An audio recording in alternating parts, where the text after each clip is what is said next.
Hello, कशा आहात सर्वजण? तर आज सकाळीच मला थोडीशी मेथीची भाजी पाहिजे होती. म्हटलं चला शेतात थोडासा फेरफटका मारून यावं. मस्त हिरवीगार अशी मेथीची भाजी तोडून घेतली. साईडलाच एक लिंबाचं झाड आणि शेवगाचं झाड आहे. म्हटलं चला शेवगा आणि लिंबू आहेत का ते पण बघून घ्यावं.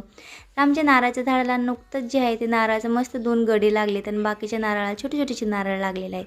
मेन जो खजाना आहे ना तो या जुंजळ्यांच्या मध्ये होता. तर ते होते मस्त हिरवेगार असे वाटाण्याच्या शेंगा जी मस्त हिरवेगार होते आणि खायला एकदम गुळमुट. यावर्षी आम्ही खूप सारे वाटाण्याच्या शेंगा खाल्ल्या.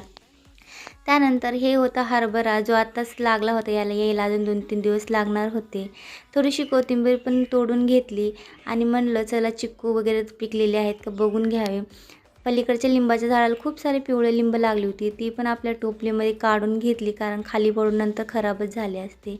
हे आहे आमचं पेरूचं झाड. तर खूप साऱ्या गोष्टी आमच्या शेतात आहे ज्याच्यावरती मी एक लाँग व्हिडिओ बनवणार आहे. त्यानंतर मी माझं टोपलं भरून निघाले घरी. तर माझं घर तर एवढं लांब आहे ना की 1 मिनिट पण माझ्या घरी जायला लागत नाही. असंच गप्पा गोष्टी करत घरी पोचलो तर माझ्या सासूबाईंनी मस्त इथे ही आमची शेती उगवली आहे. तर इथे लागले होते मस्त असे टमाटर जे लाल बुंद आणि खूप सारे एका झाडाला लागले होते. इथे मिरच्याही लागलेल्या होत्या.